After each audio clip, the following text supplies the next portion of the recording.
동남아에 이어 유럽, 미국까지 확산한 이상고온, 북반구 곳곳이 몸살을 앓았습니다. 극단적인 그런 더위가 나타나는 날들은 앞으로도 더 많아질 거기 때문에 차에서 모든 것들을 다 대비해 줄 수 없어요. 지난 여름 온열 질환으로 응급실을 찾은 환자는 1,500여 명. 그 가운데 9명이 목숨을 잃었습니다. 한낮에 작업할 경우에는 좀 호흡도 가빠지고 많이 어지럽고. 참을 수 있는 건 더위지 폭염이 아니거든요.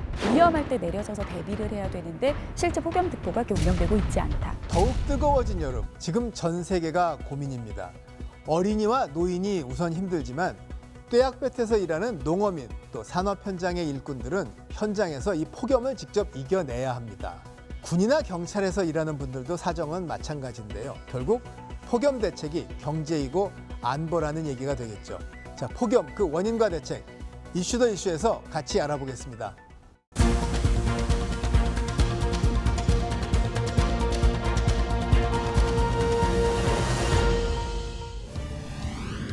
남들 안 하는 속 깊은 이야기를 해봅니다. 안녕하세요. 이슈 더 이슈 박찬입니다. 폭염 대책, 날 더우니 쉬어라 이런 뜻이 아닙니다. 이게 지금 기후변화에 더해서 도시화 때문에 그 위험이 날로 커지고 있는데요. 폭염 속에서 직접 일하는 산업 현장에선 더욱 절실한 문제이기도 합니다. 그래서 무엇을 어떻게 준비해서 이겨낼지 같이 생각해 보겠습니다. 두 분 모셨는데요. 기상 전문 기업 웨더 커뮤니케이션스 맹소영 대표, 그리고 서울시립대학교 소방방재학과 이영주 교수 두 분 나오셨습니다. 안녕하십니까? 네, 안녕하십니까. 날씨가 진짜 더워요. 근데 뭐 예년에 비해서도 유난히 더운데 이유가 뭔지, 도대체 어디까지 갈지 좀 알려주세요.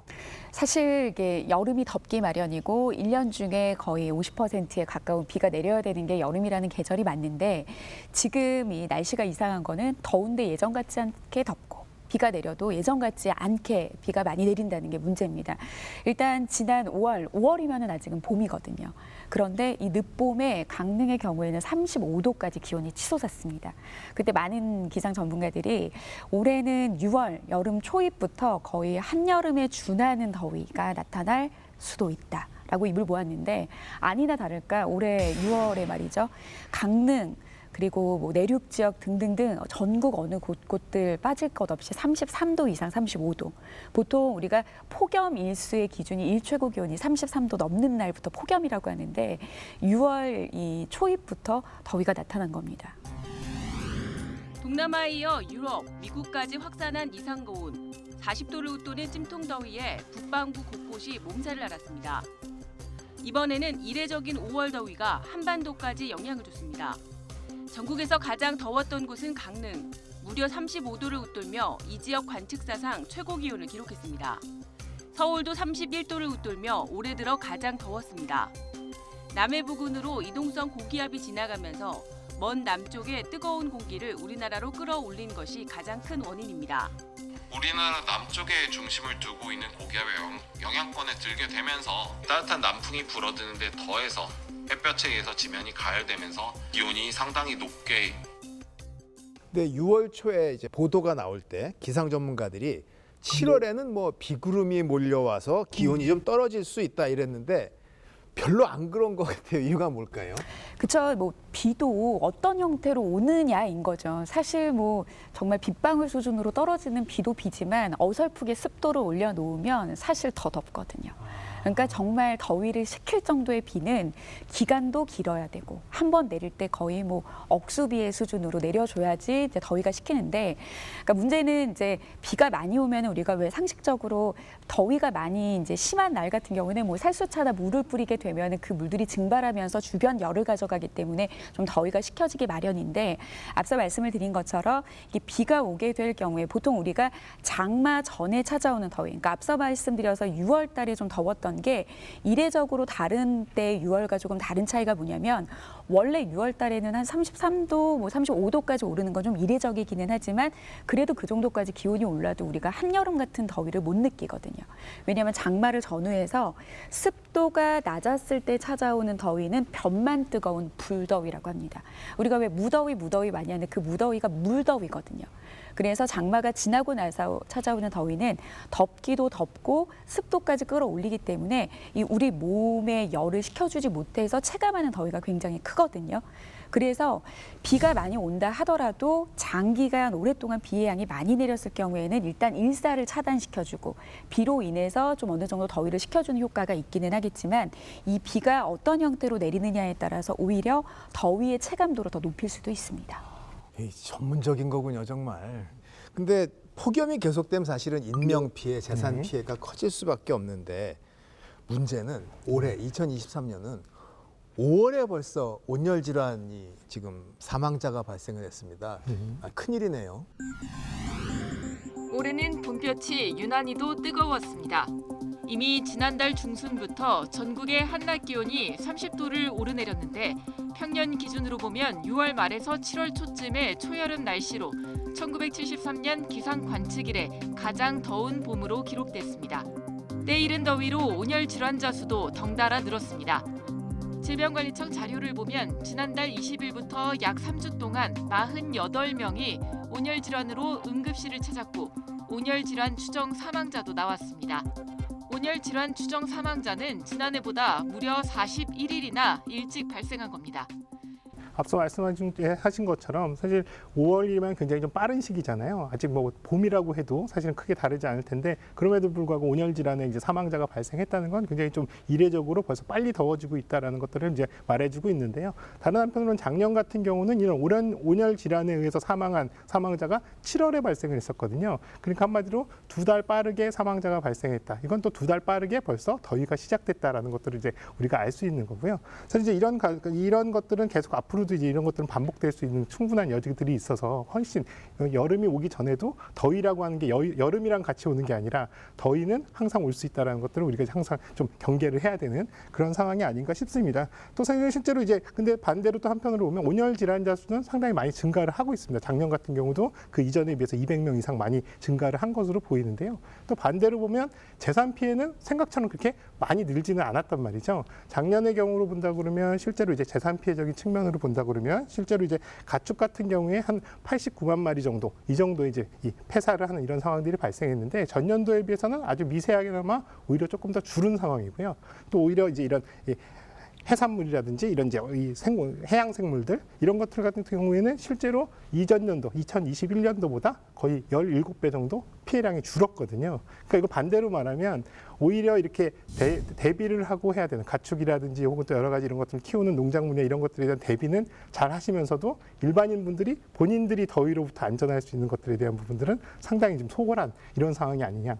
그래서 오히려 사람들 스스로가 더위로부터 안전하고 또 안전하게 생활할 수 있는 방법들을 잘 준비해야 된다라는 것들을 좀 말씀드리고 싶습니다. 그러면 폭염으로 사람이 상하고 다치는 인명 피해 언제가 가장 많은가요? 실제로 이제 작년 같은 경우에 통계청, 질병관리청에서 또 통계청에서 발표한 자료들을 잘 살펴보면요, 실제로 이제 7월 초에서 7월 중순 정도까지가 가장 많이 발생하는 걸로 이렇게 통계적으로 나와 있거든요. 그러니까 딱 요런 요 시기에 이렇게 발생하는 상황들이 이제 높다고 보겠고요.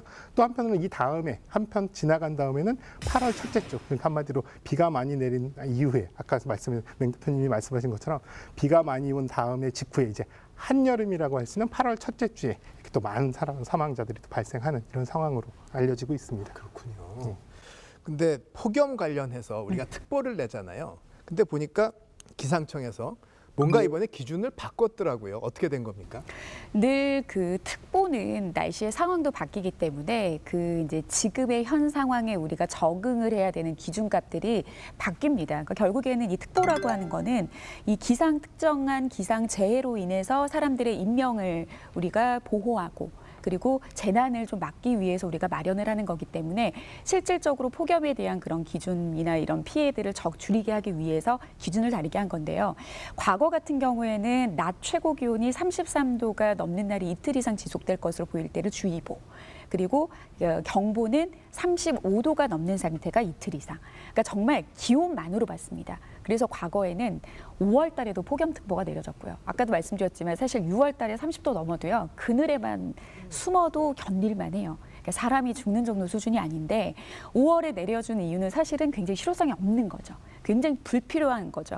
그리고 9월과 10월에도 급기야 폭염특보가 내려졌었는데 늘 학계에서나 뭐 의학계에서는 항상 이 실효성의 부분 정말 우리가 위험할 때 내려져서 대비를 해야 되는데 실제 폭염특보가 그렇게 운영되고 있지 않다. 그래서 습도에 따른 더위의 체감 더위를 적용을 해야 된다. 그러니까 보통 이제 과거에 33도일 때 습도가 50%라고 했을 때 체감하는 더위가 실제 33도라고 하면 습도가 10% 떨어질 때마다 체감 온도는 떨어집니다. 온도는 똑같은데. 근데 습도가 10% 올라갈 때마다는 체감 더위는 올라가거든요. 그러니까 과거에는 어떠한 기준이어도 모두 다 폭염주의보였는데 이제는 습도가 20% 떨어진 날은 폭염주의보 안 내립니다. 이게 5월과 6월 혹은 여름이 다 끝난 뭐 9월, 10월에 내려질 수 있는 폭염주의보를 방지하는 거죠. 그리고 이제는 심지어는 33도가 안 됐는데도 불구하고 폭염주의보가 될 수도 있고요. 뭐 급기야는 경보도 될 수 있습니다. 그러니까 이렇게 되면은 정말 폭염으로 인해서 인명을 구해야 되는 그런 식의 폭염주의보가 이제 제대로 내려질 거고 불필요하게 내려졌던 그런 폭염주의보는 줄어들 거고요. 시기적인 횟수도 줄어들 거고 그리고 내륙과 해안 같은 경우에도 달라요. 해안은 바다가 열을 잡아두기 때문에 해안 지역의 폭염주의보는 과거에 내려졌던 것보다 횟수가 훨씬 더 많아질 수 있습니다. 그러면 우리나라가 지금 이제 폭염 위기 경보를 말씀하신 것처럼 단계를 나눠서 하고 있는데 올해 그러면 가장 높은 심각 단계까지 나올 수도 있어요? 충분히 나올 수 있죠. 일단 이제 폭염 같은 경우에는 어느 정도 상식을 뛰어넘는 그런 이제 온도, 정말 수치상으로 올라가느냐도 사실 중요한 부분인데 사실 더 중요하고 기록에 관여하는 거는 이런 폭염이 얼마나 오랫동안 나타나느냐.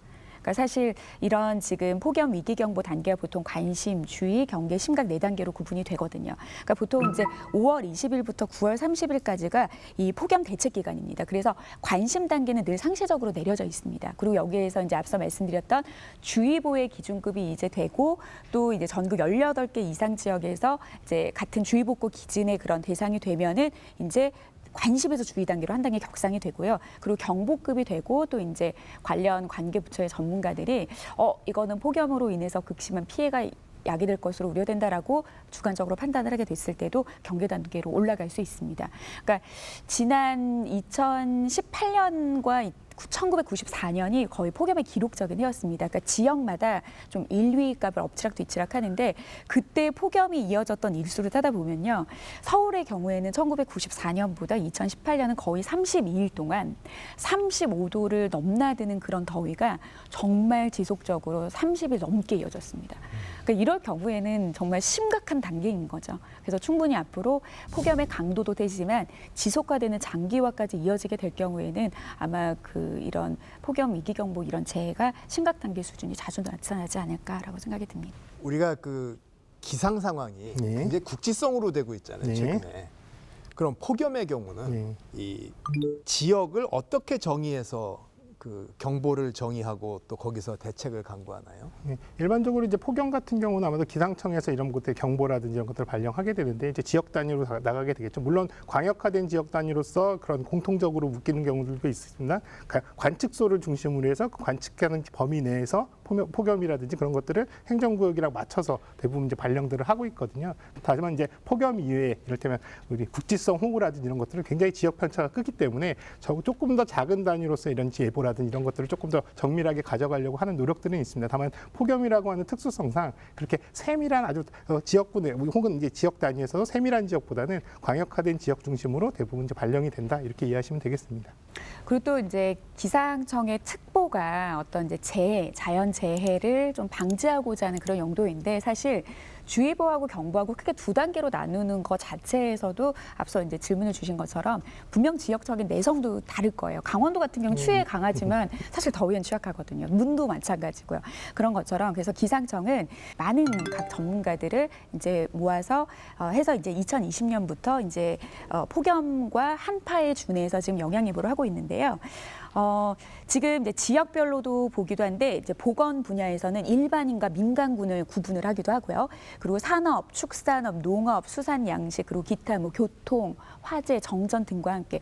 왜냐하면 더워지거나 추워졌을 때는 우리가 이게 전력적인 부분에서 에너지 부분으로 가게 됐을 때는 또 다른 또 피해라든지 또 골치 아픈 문제거리도 생길 수가 있거든요. 그래서 이렇게 또 그 폭염 영향 예보의 위험 수준의 분포도를 위험 경고 주의 관심 단계 4단계로 또 나눠서 지역별로도, 그러니까 폭염주의보가 내려졌지만 그 안에서도 취약 지역과 그리고 산업 분야들을 토대로 해서 또 예보가 되는 그런 세분화된 정보들도 많이 활용하시면 좋을 것 같습니다. 에어컨 있으면은 정말 부자이던 시대가 있었는데 이제 그렇지는 않아요.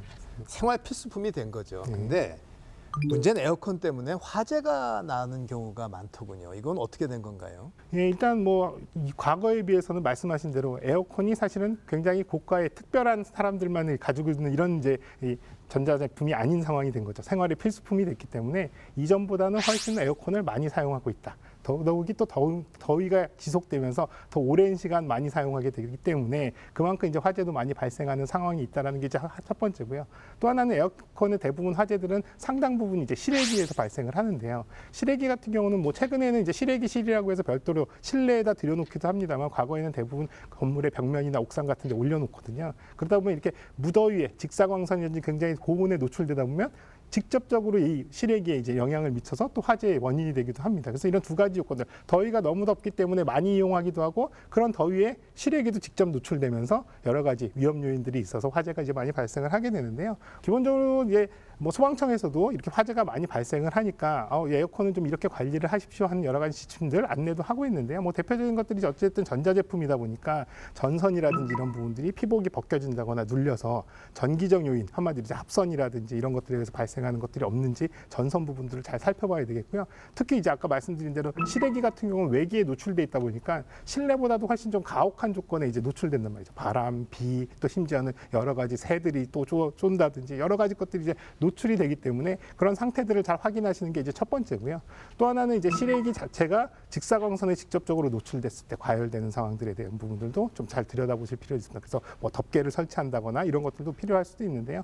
또 한편으로는 실외기실 안에 들여다놨다 하더라도 관리상으로는 굉장히 많이 필요한 게 실외기실에 너무 벽면에 가깝게 이 에어컨 실외기를 배치해 놓는 경우에는 열이 이제 제대로 잘 통하지 않아서 한마디로 이제 냉각이 잘 안 되면서 더 팬이 더 많이 돌아가게 되는 이런 상황이 돼서 과열을 부르기 때문에 설치했을 때도 벽면과 충분히 이격이 되어 있는지 뭐 통상적으로 한 10cm 이상 이격을 시켜라라고 하고 있는데요. 이런 것들을 사실 10cm를 이렇게 재보기가 굉장히 어렵잖아요. 그래서 이제 이 부분은 쉽게 하시려면 페트병 있잖아요. 페트병을 뒤쪽에 한번 이렇게 넣어봐서 여기가 조금 더 여유가 있으면 그런 부분들을 좀 한번 확인해 보시는 것도 필요하겠다 생각이 됩니다. 여름철 화재 보면은 차량도 지금 이게 날 더울 때 속을 새기는데 엔진 과열로 차에 불 나는 경우가 정말 많다고 해요. 이것도 폭염 대책에 들어가네요. 네, 맞습니다. 차도 사실은 운행이 되면서 계속 열이 발생을 하잖아요. 그래서 냉각기도 있고 이렇게 되는데 날씨가 너무 더워진다면 이런 냉각 기능이 제대로 발휘되지 않았을 때 과열이 되면서 그 주변의 전선이라든지 또 그 안에 있는 여러 가지 유류라든지 이런 것들이 이제 화재로 이어지는 이런 상황들이 발생을 하거든요. 그래서 더워진다라고 하는 것들은 모든 기기에 상당히 과혹한 조건을 제공하는 상황이기 때문에 특히 차량 같은 경우에 항상 뜨겁게 연소를 해서 에너지를 이렇게 이제 발생시키는 그런 이제 기기이기 때문에 이런 부분들이 항상 좀 대비를 잘 하실 필요는 있겠다 생각이 됩니다. 그러면 여름철에 그 차량이 폭염 때문에 큰일을 당하지 않으려면 특히 화재 안 나려면 어떤 것을 생각하고 준비해야 하나요? 일단 기본적으로는 운행에 필요한 기능들이 정상적으로 잘 유지될 수 있게끔 평상시 관리를 잘 해주셔야 되는 것도 있겠습니다만 여름철 같은 경우는 앞서 말씀드린 대로 엔진 과열이나 이런 것들로 인해서 화재 발생이 더 많아지기 때문에 냉각수를 잘 한다든지 냉각기 계통들이 정상적으로 잘 기능하는지 이런 것들을 아주 더워지기 이전에 앞서 에어컨도 한번 미리 점검하는 것처럼 여기도 차량 점검도 이런 여름철에 맞는 냉각 계통에 관련된 부분들 좀 잘 정비를 해보시는 것들도 필요합니다. 또 한편으로는 이제 차량 자체를 이제 주차를 해놓는 상황에서도 가급적이면 그늘진 곳이라든지 또 지하라든지 이런 것들을 이용해서 직사광선 굉장히 뜨거운 곳에 그대로 노출되는 것들은 가급적이면 좀 줄일 수 있게끔 하는 것들도 중요하고요. 또 하나는 직사광선이 닿는 곳에 주차를 했을 때 차량 내 내에 있는 여러 가지 가스, 뭐 이를테면 라이터라든지 작은 라이터라든지 또 여러 가지 LP 가스를 쓰는 이제 이 캔들 이런 것들이 또 폭발할 수 있는 이런 위험. 그래서 화재로 또 이어질 수도 있거든요. 그러니까 이렇게 굉장히 뜨거운 직사광선의 차량이 노출되지 않게끔 관리를 하시는 것도 필요하다고 생각이 됩니다. 타이어가 또 여름에 폭염에 많이 상한다고 하더라고요. 이유가 뭡니까?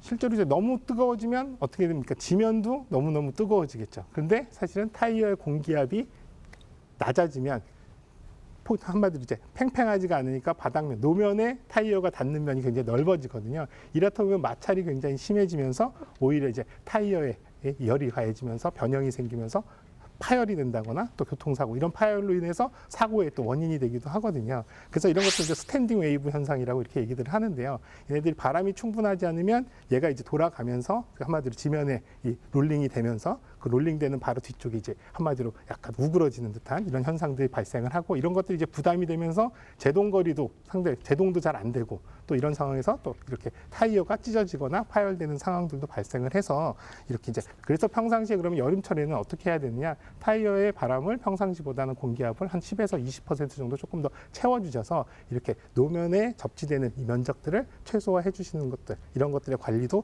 필요한 상황이다 말씀드립니다. 우리가 예전에는 기상 예보하고 알려줄 때 되게 그냥 눈, 비, 바람 뭐 이 정도 했었어요. 근데 어느 날부터 이제 옷 잘 입어라, 뭐 우산 나오고 근데 지금 말씀 들어보니까 에어컨, 자동차, 뭐 시설물 알아야 될 게 많은데 그러면 기상 예보나 방송도 달라져야 되겠네요. 그럼요. 이제 과거와는 다르게 전력 예보. 우리가 예비 전력 이런 것들도 겨울철에도 많이 하고요. 그리고 지금 그 자동차 관련해서 이야기를 하셔서 생각이 났는데 과거에 그 보험회사에서 기상 관계와 그런 이제 그 관련 이제 통계를 좀 분석을 해봤더니 장마 이후가 되면 이제 물더위가 시작된다고 하잖아요. 고온다습한 환경에서는 습도가 높아져 버리니까 우리가 참 짜증도 많이 나요. 보통 짜증 지수라고 하죠. 불쾌 지수가 80 이상 올라갈 때와 80 이하로 떨어질 때가 교통사고가 나는 상관관계의 그 건수가 되게 달랐다라는 그런 결과들도 있어요. 그러니까 이게 그 차량 자체를 파손시키는 그런 이제 기본적인 근본적인 뭐 원인도 기상이 될 수도 있지만 사람들의 어떤 판단 능력, 과거의 그 날씨 서비스에서도 더운 날에는 컴플레인이 더 많아요. 그런 것처럼 좀 많이 차량과 관련된 사고도 많이 나지만 실제 2019년에서 2020년 교통사고를 분석해 봤더니 불쾌지수 80을 초과할 때보다 그 전보다 15% 정도 교통사고 건수가 많이 늘어났다고요. 그러니까 그만큼 날씨가 우리 어떤 정신적인 판단들도 좀 지배하는 부분들도 있기 때문에 차량의 기본적인 관리와 더불어서 날씨로 인해서 우리가 생각하는 어떤 판단들 이런 것들까지도 그래서 불쾌지수 예보는 사실 과거에도 굉장히 많이 전달하긴 했었어요. 근데 옛날에는 사실 귀담아 듣진 않았죠. 세차 지수만큼 귀담아 듣진 않았지만 이제는 좀 이런 것들도 좀 귀담아 듣지 않을까라는 생각도 해봅니다. 근데 건설 현장이나 그 조선소 이런 데 가면은 이 뙤약볕 때 직접 일을 하고 뭐 용접 같은 거 할 때는 불꽃이 옆에 있는 거잖아요, 사실은. 네. 그러면은 이분들은 어떤 상황에서 지금 일을 하나요? 네, 지금 우리나라에 이제 국내에 있는 중 그리고 대형 그런 조선소들이 위치한 곳들을 살펴보면은 되게 뭐 전라남도 지역도 있기는 하지만 부산, 울산, 경남 이런 바닷가 지역에 위치를 하고 있습니다. 가장 일단 남부지방이라서 덥습니다. 그리고 계속 우리가 습도 얘기를 하고 있는데 바닷가 주변은 이 바다의 습기의 열기가 낮 동안에 그런 식혀졌던 열기를 식혀주지 않는 열을 그대로 갖고 있는 그런 역할을 하기 때문에 우리가 일반 도심에서 느끼는 이런 열섬의 그런 열보다도 훨씬 더 또 굉장히 또 다른 차원의 더위를 많이 느낄 수 있거든요. 특히 이 가판 온도, 그분들이 작업할 때도 있는 이런 작업복의 어떤 더위를 이제 플러스 그리고 남부지방의 기온, 바다의 어떤 습도 그리고 그 가판 위의 철판 위의 온도는 100도씩 넘을 정도로 그 과거에 저도 그런 영상을 본 것 같은데 달걀을 탁 깼더니 그냥 바로 익더라고요. 그러니까 그런 환경에서 노출했을 경우에는 이분들이 느끼는 체감 온도는 거의 우리가 상상할 수 없을 정도 거의 50도, 60도에 육박하는 그런 체감 더위를 보이긴 하거든요. 그렇기 때문에 이제는 그냥 덥다, 시원해야 된다라고 하는 그런 문제가 아니라 이런 작업 환경의 개선부터 시작해서 실질적인 기상과의 상관관계를 정확하게 분석을 해서 이분들의 그런 이 노출된 그런 날씨 상황에 어떻게 안전을 좀 보장할 수 있는지에 대한 고민도 이젠 더 잘 이루어져야 되겠죠. 그러면 더운 날씨에 더운 지역에서 뙤약볕 밑에서 각종 장비 안고 철판 위에서 불꽃과 일하는 분들 어떻게 답을 찾아주시나요? 일단 뭐 작업 환경, 작업 진행 중에 충분한 휴식을, 그래서 이제 또 장시간 이 더위에 지속적으로 노출되지 않는 상황들, 그래서 오히려 중간중간에 쉬는 시간들을 충분히 확보해 주는 것들이 어떻게 보면 가장 중요한 부분들이고요. 또 한편으로는 뭐 영양 보충제라든지 포도당을 이렇게 이제 섭취를 함으로써 더위에 조금 더 견디실 수 있게끔 하는 부분들, 이런 것들도 뭐 시행이 되고 있습니다. 또 한편으로는 뭐 말씀하신 대로 너무 더운 곳에서는 일단 시원하게 해드려야 되기 때문에 사실 뭐 얼음 조끼라든지 이런 것들도 지급을 하면서 실제로 작업장에 조금이라도 더위를 조금 더 완화할 수 있는 방법들, 이런 것들도 제공이 되고 있습니다. 다만 이제 이런 것들 중에서 가장 이제 여름 같은 경우는 사실 아침부터 해 뜨자마자부터 덥기 시작합니다만, 그래도 가장 더운 시기가 하루 중에 2시부터 한 5시 정도까지가 가장 덥기 때문에, 이렇게 이제 무더위가 지속되는 때는 이런 시간대, 가장 더운 시기에는 또 작업을 조금 더 제한한다거나, 또 이런 것들은 또 경우에 따라서 사업장에 따라서는 이런 것들을 아예 이제 금지하는, 중지를 시키는 이런 경우들도 있거든요. 그래서 가장 중요한 거는 장시간 노출돼서 발생할 수 있는 사고를 예방하기 위해서는 휴식을 충분히 취하게 해준다. 그리고 또 더위에 대한 부분들을 대비해서 건강상의 여러 가지 요건들을 좀 채워주는 것들, 이런 것들이 지금 현실적인 방법이다 말씀드릴 수 있겠습니다. 그 부분을 조금 더 여쭤보면은 중대재해처벌법이 있고 또 우리가 그 산재 사망사고 책임자에 대해서 처벌에 대한 여러 규정이 있잖아요. 네. 이게 폭염에 대해서 특별히 규정하고 있는 것이 있나요? 폭염이라고 해서 특별히 이제 폭염에 대해서는 어떻게 된다 이렇게 적용돼 있는 건 아니고요. 대부분 이제 중대 재해에 포함되는 것들이 뭐 사망자가 발생하거나 같은 질환으로서 5인 이상이었던 이 피해자가 부상자가 발생했을 경우에 중대 재해로 보게 되고 있거든요. 그렇기 때문에 이제 이런 경우로 본다면 사실은 폭염에 대해서 특별히 지정하고 있지는 않습니다만, 현장에서 발생할 수 있는 여러 가지 재난 유형 중에 피해 유형으로 봤을 때 이러한 피해가 발생했다면 중대재해처벌법의 적용 대상이 된다라고 보시면 되겠습니다. 자, 그럼 폭염에 대한 대응을 충실히 하지 않았을 경우에 이제 문제가 될 수 있는데, 외국의 경우는 사실 그 기상 정보를 기업체에 제공해서 미리 준비를 시키고 또 이런 사전 준비를 안 하면 이게 이제 소송도 당하고 하는데, 우리나라는 어때요? 이런 기상 정보 전문 서비스 회사들한테 정보를 많이 요청을 하나요? 요청도 많이, 과거에 비해서는 확실히 많이 하는 것 같아요. 과거에는 뭐 봉이 김선달이라고 해서 날씨 정보 있으면 어떻고 이런 급박한 상황에서만 사실 생각을 했거든요. 근데 지금은 2009년에 기상산업진흥법이 시행이 됐어요. 뭐가 달라졌냐면 이제는 과거 같은 경우에는 이제 국방의 목적으로 군에서 예보를 하거나 그리고 기상청에서만 예보를 하는 그 큰 틀이 결국에는 우리나라 기상청 예보 기상법이었어요.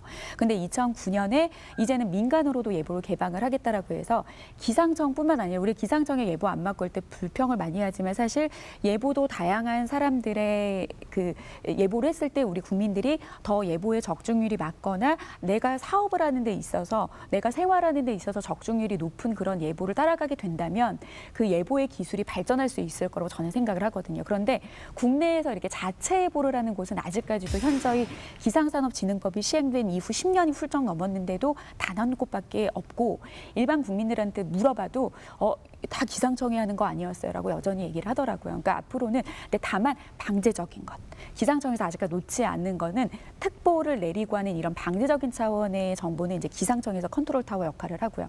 그러니까 앞으로 이런 기상 정보를 많이 활용하는 정도가 이제 단순히 우리 기업의 영업의 이익을 뭐 올리기 위해서, 매출을 올리기 위해서의 문제가 아니라 이제는 먹고 사는 문제라고 본다라고 하면 앞으로 이런 기상 정보를 활용하는 범위도 넓어져야 되겠고요. 국민들도 이런 분야가 있다라는 것들을 좀 많이 활용하는 그런 게 앞으로는 좀 더 필요하지 않을까라고 생각을 합니다. 내가 조심을 해도 막상 의식 잃고 쓰러지면 주변이 도와줘야 되는 거잖아요. 네, 맞습니다. 근데 문제 이게 어렵더라고요. 왜냐면은 응급조치를 먼저 해야 되냐, 119를 먼저 불러야 되냐, 또 119 오는 동안 조치를 하는 게 맞냐, 두는 게 맞냐, 어설프냐면 더 큰일 난다. 아주 어렵더군요. 이번에 좀 알려주세요. 예, 맞습니다. 실제로 이제 뭐 작업 현장, 특히 이제 실외에서 작업을 하시는 분들은 가장 중요한 것들은 기본적으로 충분한 휴식이 가능해야 되고, 또 휴식을 할 수 있는 그늘진 장소가 또 필요하고, 또 여기서 음용수, 시원한 음료라든 이런 것들을 통해서 더위를 식힐 수 있게끔, 그래서 물, 그늘, 그다음에 휴식 공간 이런 것들을 잘 확보하시는 게 우선 첫 번째고요. 그럼에도 불구하고 작업 중에 이를테면 온열 질환이 예상된다고 한다면 이런 부분들의 즉각적인 조치가 필요하다 이렇게 말씀드릴 수가 있겠습니다. 다음에 이제 온열 질환이라고 하면 이제 열사병 같은 경우는 굉장히 즉시적이고 또 위급한 상황이기 때문에 본인이 뭔가 조치를 한다거나 도와준다라는 개념보다는 일단 119에 신고해서 응급 처치를 받을 수 있게끔 우선 일단 신고를 하신 다음에 이 질환자로 의심되는 분을 조금 더 이제 그늘이라든지 조금 더 이제 휴식이 필요한 공간으로 이동한 이후에요. 옷이라든지 이런 것들을 조금 여유 있게 풀어서 안정감을 갖게 하고 또 뭐 차가운 이제 찜질을 할 수 있는 뭐 차가운 이제 이 얼음이라든지 뭐 이런 것들이 있다면 몸의 온도를 식혀주는 또 차가운 물수건 같은 걸로 몸을 닦아주시는 것도 가능합니다. 그래서 몸의 체온을 낮추는 역할들 이런 것들을 좀 해주시면 좋겠고요. 또 한편으로는 이제 시원한 음료를 마시게끔 해서 이런 부분들을 조금 체온을 좀 안정시키는 부분들도 필요한데 다만 이제 의식이 없는 경우에는 무리하게 이렇게 음료를 마시게 하는 경우가 더 위험할 수 있기 때문에 이런 부분들을 조금 조심하셔야 된다 생각이 됩니다. 다만 이제 열 탈진 같은 경우에는 이렇게 아주 위급한 상황은 아니기 때문에 뭐 신고를 먼저 한다기보다는 오히려 이제 조금 더 휴식을 하게끔 하고 또 이제 앞서 했던 이런 여러 가지 조치들 이런 것들을 함으로써 조금 더 안정화됐을 때 상태가 진정된다면 뭐 그런 것들로 충분히 회복이 가능합니다. 다만 이제 열 탈진 그리고 또 이제 아까 말씀드린 위급한 열사병 같은 경우에 구분은 열사병 같은 경우는 실제로 내 몸의 체온을 조절할 수 있는 이 중추신경 자체가 이제 마비가 됐기 때문에 열은 많이 나도 땀이 안 나니까 열이 이제 더 많이 몸에 축적이 되기 때문에 실제로 일반적으로 확인할 수 있는 건 땀이 안 나고 이런 온열 증세가 있다고 하면 이거는 열사병이구나 훨씬 더 위급하구나 이렇게 판단하실 수가 있고요. 오히려 열 탈진 같은 경우는 땀이 뻘뻘 나면서 열이 나는 상황 이런 경우에는 오히려 덜 위험한 상황이다 이렇게 한번 인지를 해보실 수 있겠습니다. 근데 뭐 이렇게 건설 현장은 그래도 옆에 도와줄 사람이 있는데 독거노인들 같은 경우는 이게 뭐 대책이 사실 없잖아요. 특히 쪽방촌 같은 분들은 삶 자체가 힘들고 신체적 기능도 좋지 않은 분들이 많다는데 난감하네요. 그렇죠. 이런 이제 앞으로 지구 온난화가 지금 우리가 생산활동을 안 한다 하더라도 이미 올려놓은 그런 우리가 배출된 가스로 인해서 기온이 계속 올라가면 이런 기후변화의 가장 큰 특징이 그거잖아요. 극단적인 날씨가 나타나는 거. 추우면 너무 춥고 더우면 너무 덥고 비가 안 오면 너무 안 오고 비가 오면 너무 많이 오고 그러니까 이런 극단적인 날씨 현상이 앞으로는 더 두드러질 텐데 이게 결국에는 이런 빈곤의 문제까지 갔을 때는 단순히 기상에 대한 자연재해의 문제가 아니라 사실 사회적인 문제로까지 우리가 하게 되면은 정말 어디서부터 손을 잡아야 될지 모를 정도의 문제가 될 거예요. 저는 작년인가 한 방송사에서 드론을 띄워서 쪽방촌의 실제 온도가 어떤지에 대해서 도심하고 비교했던 그런 방송이 참 인상 깊었는데 그 당시 아마 종로구 쪽의 쪽방촌을 드론을 띄워서 표면 그 지역의 온도들이 어땠나를 좀 살폈었는데 그 당시에 서울의 온도는 한 30도가 좀 안 됐거든요. 그러니까 우리가 뭐 그렇게 덥지 않았던 날씨였는데도 불구하고 그 쪽방촌의 표면 온도는 50도에서 많게는 60도 가까이 기온이 올라가더라고요. 왜요? 온도가. 그러니까 구조적인 자체가 요즘에는 집 참 잘 짓잖아요. 그렇죠? 더울 때 시원하고 추울 때 그 추위를 막아주는 따뜻한 그런 어떤 거가 반대로 가는 거죠. 더울 때 집안이 더 더운 거예요. 그러니까 너무 오래된 그런 슬레이트들의 균열로 인해서 바깥 열들이 들어오고 그리고 단열 기능 자체가 제대로 되어 있지 않는 그런 상황이기 때문에 왜 어르신들 보면은 안에 안 계시고 밖에 나와 있잖아요. 안이 더 더운 거예요. 그러니까 어느 정도 좀 맞바람이 불어주는 그런 어떤 창문의 환기가 될 수 있는 그런 구조가 돼 있어야 되는데 이 한평 남짓 안 되는 그런 공간 안에 어디 그 창문이 뚫려 있겠어요. 그러니까 그 안에가 장마철에 습도까지 높아져 버리면 거의 뭐 찜질방이 따로 없는 거죠. 그러니까 밖에 다 앉아 계시기 때문에 집 안이 더 위험한 정도의 그런 물론 이제 지자체에서는 폭염특보가 내려지고 그럴 때 그런 이제 지역에 계신 분들의 점검을 나가서 안전도 살피고 하는 이런 것들 그리고 뭐 올해 같은 경우에 서울시 같은 경우에는 뭐 그 냉방비를 위한 뭐 전기료도 뭐 지원해주는 이런 형태가 있기는 하지만 실제 그 지역에 계신 분들의 주민들의 이야기를 들어보면 좀 더 근본적인 대책이 좀 필요하다. 안부만 묻고 이런 것들이 아니라 에어컨을 설치를 해줘도 이게 설치하는 그런 구조적인 문제 그리고 집 자체의 어떤 가옥의 문제를 개선하는 여러 가지 이야기들을 많이 하기 때문에 이제 앞으로 이렇게 더워지는 날들 그리고 극단적인 그런 더위가 나타나는 날들은 앞으로도 더 많아질 거기 때문에 이런 것들에 대한 근본적인 대책을 마련하는 부분들이 좀 시급하지 않나라는 생각을 해봅니다. 축산 쪽 일하시는 분들은 이 가축들 이 날씨 더워지면 정말 그 조심해야 된다고 하더라고요. 이게 왜 그런가요? 이 가축도 어느 가축이냐에 따라서 또 폭염에 대한 적응하는 그런 능력들이 다른데 특히 이제 소 같은 경우에는 등치는 크지만 이게 땀을 흘리고 하는 그런 이제 스스로 어떤 더위, 외부의 그런 환경을 조절하는 능력들이 굉장히 떨어지기 때문에 우리가 보통 25도라고 하면 사실 뭐 그렇게 덥진 않아요. 밤에 물론 25도로 더 이상 떨어지지 않으면은 사람도 견디기 힘들 정도인데 젖소의 경우에는 25도만 돼도 굉장히 덥다고 느끼고 그리고 그 여름철이 절정기에 달할 때는 이 산유량의 30% 정도가 차이가 많이 난다고 합니다. 산유량하면 젖소, 그렇죠. 우유. 30%나 감소하는 그런 경향들이 나타나기 때문에 이런 이제 그 농가에서는 폭염이 찾아왔을 때 그런 이제 폐사하지 않도록 하는 방법들, 뭐 물을 자주 뿌려줘서 열을 뭐 식히는 것도 방법이 될 수 있기도 하겠고요. 그리고 어떤 창문을 통해서 그 이제 환기를 통해서 통풍을 잘 식혀주는 방법들, 그리고 좀 비용이 들더라도 뭐 선풍기를 좀 추가로 설치를 하거나 아니면은 햇빛을 차단해서 일사로 인해서 올라가는 추가적인 열을 좀 막는 방법들, 이런 것들도 농가에서도 해야 될 노력이고 또 앞서 말씀을 드린 것처럼 폭염 영향 예보에서 이 축산업 분야에서의 지금 정도가 어느 정도인지 그 지역의 어떤 특징들을 고려해서 해줬기 때문에 그런 예보들도 살피는 것도 굉장히 중요하겠고요. 뭐 닭 같은 경우는 이런 폭염에 노출이 됐을 경우에는 집단 폐사율이 굉장히 높습니다. 그렇기 때문에 이런 각 가축들의 그런 이제 특징들을 좀 잘 살펴가지고 좀 관리를 하는 게 굉장히 중요한 문제가 되겠죠. 방제하시는 분들도 이제는 농축산 공부도 같이 해야 되겠네요. 맞습니다. 사실은 이제 뭐 재난이 사실은 사람한테 기본적으로는 인명 안전을 위해서 가장 중요하지만 또 재산 보호라고 하는 이런 부분도 굉장히 중요한 부분이거든요. 사실은 축산 이런 이제 여러 가지 가축들을 키우는 것들은 어떻게 보면 내 재화를 또 내 재산에 이제 들어간 부분들이니까 이런 것들을 잘 보호하는 것들도 굉장히 중요한 일이죠. 다만 이제 말씀하셨듯이 이런 피해가 발생하지 않게끔 최대한 노력을 하더라도 또 피해가 발생할 수밖에 없는 상황이라는 것들을 좀 잘 인지하셔서 예를 들면 뭐 보험을 통해서 이런 부분의 피해를 보상을 받는다거나 또 보험을 통해서 할 수 있는 것들은 단순히 이제 이 피해 보상뿐만 아니라 보험을 듦으로써 내 시설에 대한 안전 성능을 어느 정도까지 구현한다면 이런 보험료에 대한 부분들도 할인을 받을 수 있다라는 이런 것들이 또 나름대로 기능하는 부분들이 있거든요. 또 오히려 보험을 드는 보험사 입장에서는 안전하게끔 할 수 있는 방법들 같은 것들도 또 안내해드리고 함으로써 오히려 이제 피해가 많이 발생하지 않게끔 하는 이런 것들도 하고 있으니까요. 이런 보험이라든지 이런 것들 만약의 사태를 대비하는 이런 자세들도 좀 필요하지 않나 싶습니다. 네, 축산 농가 쪽 사정을 우리가 들어봤는데요. 근데 질병관리청에 따르면 지난해 온열 질환자의 27%가 65세 이상 노년층인데 그중에 특히 농업 종사자가 많았다고 합니다. 참 큰일이죠. 그래서 그 현황과 대책을 좀 들어보겠습니다. 행정안전부 재난관리실 이한경 실장 연결하겠습니다. 자, 안녕하세요. 네, 안녕하세요. 행정안전부 재난관리실장 이한경입니다. 노년층 온열 질환자 참 걱정인데 정부가 지금 어떤 노력을 하고 있나요? 어르신들을 위해서 정부에서는 이제 많은 사업들을 하고 있는데요. 그중에 제일 먼저 말씀드릴 수 있는 거는 무더위 쉼터입니다.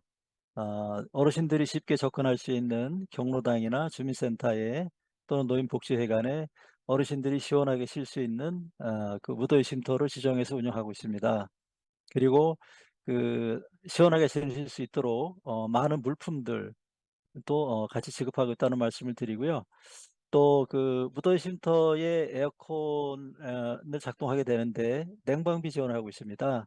지난해까지는 11만 천 원씩 월 11만 천 원씩 지원했는데 금년부터는 12만 5천 원씩 7, 8월 두 달간 지원을 합니다. 그리고 저희는 이제 그 어르신들이 그 무더위 쉼터로 오시는 경우도 있지만 대개 혼자 계시는 경우가 있기 때문에 이런 어르신들에 대한 명단을 확보하고 가끔 저희가 주기적으로 전화를 드립니다. 전화를 드렸는데 만약에 받지 않으신다 그러면은 직접 댁을 방문해서 잘 계신지를 또 살펴보기도 합니다. 근데 이게 그 농사 짓는 분들은 특히 어르신들은 뭐 날씨 더워도 그냥 뭐 모자 하나 챙겨 쓰고 또 뭐 찬물 한 통 챙겨가고 뭐 이러면 되는 거 아니냐. 삶의 습관이 사실 이렇습니다. 어떻게 해드려야 할까요? 어르신들은 나는 몇십 년 동안 이렇게 살아왔는데 아무렇지도 않았다라는 어떤 그 고집 같은 게 있으세요. 근데 이제 최근의 기상 변화 정도를 보면 과거와는 너무나도 다르기 때문에 과거와 같은 생각으로 만약에 그 활동을 하시면은 상당히 위험할 수가 있습니다. 이때는 역시 가장 좋은 방법은 자녀분들이 자주 좀 전화를 드리셔서 "요즘 그 기온은 옛날과 다르기 때문에 좀 조심하셔야 됩니다."라고 해서 가끔씩 안부 전화를 드리시는 것만큼 좋은 방법은 없을 것 같습니다. 자, 그러면 재난관리 책임자를 맡고 계신 입장에서 폭염 관련해서 우선 이거는 꼭 짚고 넘어가자, 꼭 생각해보자 말씀을 좀 해주시죠. 아 그 저희가 폭염하면은 오후 시간대를 주로 생각을 하는데요. 사실은 오전 10 시부터 12시 사이에도 많은 그 폭염에 의한 온열 질환자가 발생이 됩니다. 구체적인 데이터를 갖고 말씀을 드리면은 어 전체의 24% 정도가 금년도 5월 20일 이후에 그 온열 환자 수를 두고 말씀드리는데요. 24%가 10 시에서부터 12시 사이에 온열 질환자가 되셨습니다. 예, 오후 시간대에 비해서 약 1-2%가 더 오히려 많이 발생이 됐는데요. 이 점 좀 유념해 주시고 오전에는 괜찮다는 어떤 그런 생각 버리시고 오전에도 폭염주의보 만약에 떨어지면은 외출 삼가해 주시거나 나가실 때는 양산 또는 물 꼭 같이 휴대하고 나가시면 좋겠다는 말씀드리겠습니다. 자, 오늘 얘기 잘 들었습니다. 고맙습니다. 네, 감사합니다. 어떻게 보면 여름 방학, 휴가 이런 게 폭염 대책인 면이 사실 있지 않습니까? 그러면 우리가 기후 변화가 이미 현실이라면 방학 기간, 휴가 기간을 맞추어서 다시 조정하는 것도 필요한 대책 아닐까요? 저는 이제 그런 부분도 굉장히 좀 중요하다라고 생각을 합니다. 우리가 보통 이제 기상 정보를 살필 때 평년값, 평년 대비 어떻다라고 하는 거는 사실 이게 얼마나 이상 기후 범위 안에서 크게 벌어졌느냐에 대한 어떤 기준값이 되는데 사실 이 안에 잘 들여다보면은 이게 뭐 평균의 함정, 뭐 평균의 어떤 착시 뭐 이렇게도 설명할 수 있는 거지만 보통은 이제 평년값이라고 하면 과거의 30년 동안의 평균값이거든요. 지금 2023년도는 1991년부터 2020년까지 최근 30년 값인데 이 30년의 값을 들어보는 게 아니라 최근 3년치의 어떤 그 파동이 굉장히 크고요. 5년치와 10년치의 그런 것들이 굉장히 다르기 때문에 지금과 같이 어떤 우리가 생각하고 있는 상식적 안에서의 뭐 방학 기간이라든지 그런 기간들은 과거에 좀 안정된 기후 안에서의 기간들로 산정이 됐다라고 하면 앞서 이제 말씀을 해주신 것처럼 최근에 변화되는 그런 기후의 패턴들을 잘 분석해서 저는 그런 어떤 조정을 통해서도 국민의 어떤 안전을 보호하는 것도 굉장히 색다른 방법이라고 생각을 합니다. 지금 말씀하신 대로 시기에 관련된 것도 있지만 하루 중에서도 일을 하는 시간, 출퇴근 시간이라든지 또 사람들이 많이 일해야 되는 시간이라든지 이런 것들도 사실 조금 더 유연하게 좀 조정을 함으로써 이렇게 폭염에 노출되지 않게끔 하는 것들 이런 것들은 충분히 정책적으로 생각해 볼 필요가 있거든요. 어쨌든 뭐 항상 그렇게 자유롭게 바꾸자라는 것보다는 이런 위험에 대해서 대비한다는 측면에서 특정한 기간 또 우리가 예상되는 위험으로부터 조금 더 이런 부분들을 피할 수 있다면 충분히 해볼 수 있는 정책이다 이렇게 생각이 됩니다. 자, 폭염.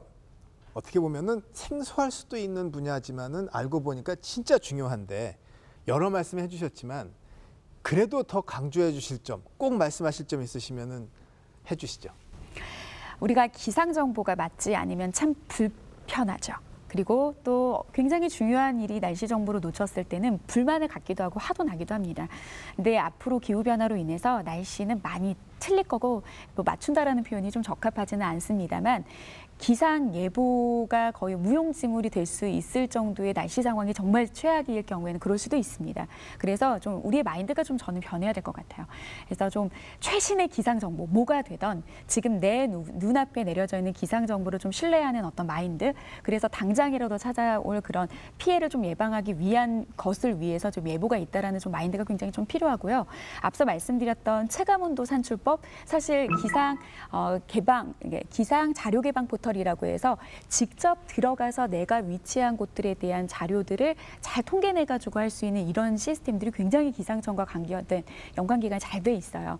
그렇기 때문에 좀 이제 국민들이 조금 더 이게 IT 강국 괜히 대한민국이 IT 강국이 아니지 않습니까? 그래서 이런 어떤 고도화된 그런 시설들을 잘 활용을 해서 좀 내가 직접 좀 찾아보고 좀 대비할 수 있는 그런 어떤 좀 국민들의 좀 변화된 인식 인식도 변화해야 되고 좀 행동도 변화가 된다라고 하면 좀 기후변화 당장 우리가 어떻게 뭐 해볼 수는 없지만 앞으로 이제 나아가야 될 그런 위험 상황에서 조금이라도 좀 피해를 덜할 수 있는 그런 상황을 만들지 않을까라는 생각을 해봅니다. 예, 뭐 저는 이렇게 말씀드리고 싶어요. 참을 수 있는 건 더위지 폭염이 아니거든요. 그래서 아무것도 안 하고 단순히 그냥 내가 참겠다라고 한다면 그건 더위지 재난으로서의 폭염이 아니기 때문에 폭염은 항상 준비하고 대비를 해야 된다라는 것도 꼭 말씀드리고 싶고요. 지진을 못 참는 거랑 같군요. 네, 맞습니다. 그래서 이런 것들을 재난으로 우리가 분명히 인식을 해야 되는 부분들, 또 앞서 말씀하신 대로 모든 재난에 대해서 사회에서 모든 것들을 다 대비해 줄 수 없어요. 왜냐하면 굉장히 기후재난이라고 하는 강도나 시기가 굉장히 급변하고 있기 때문에. 그래서 아무리 안정적으로 사회에서 또 이를테면 지자체 공적인 영역에서 안전을 담보해 준다 하더라도 스스로 안전할 수 있는 노력, 아까 말씀하신 정보에 관련된 것도 그렇지만 본인이 행동하는 안전 수칙이라든지 또 이런 상황들이 발생했을 때 대처 요령, 이런 것들은 적극적으로 본인들이 좀 잘 챙기셔서 안전을 잘 챙기시라라는 말씀 드리고 싶고요. 또 한편으로는 폭염이 발생하면 또 하나는 많이 발생하는 것들이 이제 감염병, 또 한편으로는 이제 물을 많이 접하게 되니까 물에 의해서 물놀이 사고, 안전사고 이런 것들도 또 많이 발생하게 되거든요. 또 아까 우리가 얘기했던 자동차 사고 같은 것들도. 그래서 폭염으로 인해서 발생할 수 있는 다른 여러 가지 사고나 재난들도 많이 있기 때문에 이런 부분들까지도 충분히 염두에 두시면서 생활을 하십사 하는 당부를 드리겠습니다. 옛날에 보면 지루한 아침 조회 시간에 애써 서 있다가 쓰러지면 오히려 야단 맞던 시절도 있었죠. 그런데 이게 기후가 달라지고 세상이 달라졌습니다. 하지만 슬기롭게 대처하는 방법은 아직 잘 모르는 경우가 많은데요. 안전의 핵심이 된 폭염 대책, 오늘 같이 생각해볼 좋은 기회였습니다. 자, 함께해 주신 두 분, 웨더 커뮤니케이션스 맹소영 대표, 그리고 서울시립대학교 소방방재학과 이영주 교수님, 대단히 고맙습니다.